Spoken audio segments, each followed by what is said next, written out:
Please do note the following story contains graphic details. It comes to us from KwaZulu-Natal. The Mthembu family in Escort is calling for justice following the murder of an 85-year-old grandmother.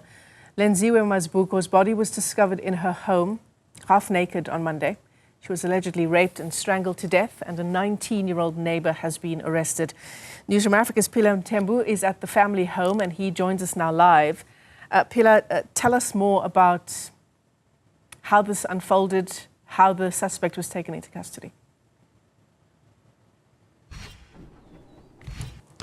Michelle, quite a somber mood as the family here prepares for the funeral, which is going to be taking place tomorrow. But what we have been told when we got here about how the incident unfolded, we were told that it happened on Monday, and so the grandmother lives here all by herself because her daughter has a home not so far away from this particular area, and she's also got other relatives surrounding her. So we understand that the suspect, who is the neighbor, had taken advantage of her, because usually what happens every single morning is that this 85-year-old grandmother would wake up and do her chores, and we were told that she enjoys, sitting outside. If I could just ask my colleague Gifting Kosi to show you, she enjoys sitting outside in that particular shelter where she enjoys the ray of sunshine every single morning. So on Monday, when the incident occurred, her daughter passed by making her way to work, and then she was alarmed when she did not find her mother seated outside here, and we're told that one of the windows there were actually even forcefully opened. So that's when she started growing suspicious of the situation. She went to work and then she came back home, and the situation was still the very same. She could not see her mother, Michelle, which is why she then started going around and asking for neighbors to come in so that they are able to come here and see what is it that is happening. I'm going to bring in a family member to speak to us and just to provide more details with regards to what unfolded. Gogo, siyabonga kakhulu ngesikhathi sakho. Uma ngabe mhlambe ungasibuyisela osukwini langomsombuluko, usichazele ukuthi ngesikhathi nifika la nithola umzimba wagogo, isimo sasi kanjani, ngoba ngiyazi ukuthi nawe ungabanye babantu abafika bambona elele phansi la endlini. Ngambona. Ngoba ithini imini sagqekeza ibindini nomntanakhe emnyango. Sabulala ukhiye sangena. Safica inkinga ngaphakathi. Uhlubula ugogo yawala lembethe iphinifa lakhe, uhlubule libekwe la. Kwakuyisiketshana sakhe iphithikoti alifakile. Bamhloniphisa nje. Alele kabuhlungu embhedeni phezu kwezandla zethiwe. Ngisacela gogo usichazele ukuthi kufike kanjani ekuthenini nazi ukuthi ubani umuntu owenze lokhu ongumsolwa njengamanje. Umsolwa behambe ekhulumela kodade wabazalwa nabo. Bazama abantu bazula watholakala emzini womuntu. Sibalekile-ke usho ukuthi kodwa ukubaleka nje ahambe eqasha. Senzele ubuhlungu obukhulu lokho kuyintandane nengane yodwa intombazana njengoba ihlala la ekhaya. Nalazalwa khona ubaba mina nomfowabo udadewabo babanse bese yedwa qwa.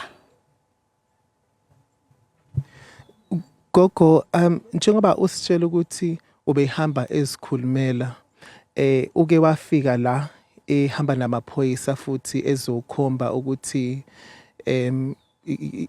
konke kwenzeka kanjani. Mhlambe ungathi lokhu kuniphathe kanjani ukuthi nimbone nje ngenegcekeni namhlanje? Sibebuhlungu. Ngibebuhlungu. Ngeze ngalinganisa ukuthi ubani kumbe ngiyindoda. Bengizolwenza uthu manje cha. Sehamba nabantu bomthetho. Sibhlungu kakhulu. Kakhulu senzele isono. ubudlelwano gogo abe nabo mhlambe nogogo because siyazi ukuthi umuntu vele owala endaweni. Ungabuchaza mhlambe bekubudlelwano obukanjani lokho kwenzekile into benike naye icabanga mhlambe ukuthi yoke yenzeke. Cha besingacabanga lutho simangala umhlolo ngoba kanti isihlobo futhi sala ekhaya umndeni wakhona singakaze sizwe lutho luphi. Yini gogo into enfisa ukuyibona yenzeka nje sesezandleni zamaphoyisa njengamanje? Besicela isifundo Nkosi yami siyacela khulumeni isifundo. Umuntu kumbe uyokhula nangelinye ilanga adonse. Kubuhlungu umuntu enze into enje simthole sehamba nathi. Angabuhlwange ukuthi ezobuhlungu naye. Akabuthole ubuhlungu Nkosi yami. Uhulumeni akasize kumbe kuyofunda noma ubani ukuthi nogange kanje wenziwa nje. Ninjani ukuphila ngokusaba kule ndawo ngoba ngiyabona futhi ukuthi nibaningi senikhulile lesi sigameko sisho ukuthini kunini? Sesinokwesaba ke manje. Into sisaba iphamu. Sesinokwesaba ke manje lokho ngoba sikaze sikubona. Ngaka nje ngaze ngimbone umuntu omdala mina nje. Angazi. Siyamqabuka. Sibe buhlungu lento emangalisa siphelelwa amandla. Siyasaba manje uhamba. Sibonga kona nje uthatholakala manje. Amalungiselelo omgcwabo gogo izinto ziyahlangana uma bungasichazela nje lapho. Hey.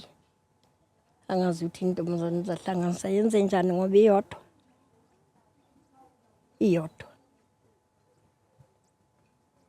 Iyodwa. Akho muva nakhabonina. Nami njengoba ngiganile nje ngeke ngenze lutho ngobaba.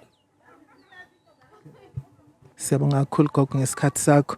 Michelle, a very emotional relative speaking to us and also just disclosing information that the person who is the suspect that has been arrested is actually a relative here. So we did also see the suspect come in here about an hour ago being escorted by police. Basically, he was here to actually explain how everything had transpired before he makes a court appearance. As I've mentioned to you that the incident occurred in that particular house. So the grandmother that we've also just had a conversation with basically just told us that they are shocked. They are also now living in fear to see that something like this could actually happen in this era. It's something that has been unheard of because what they are used to in this era, there's a lot of disputes around cattle theft. We have been told that gunshots actually flare up any time of the day.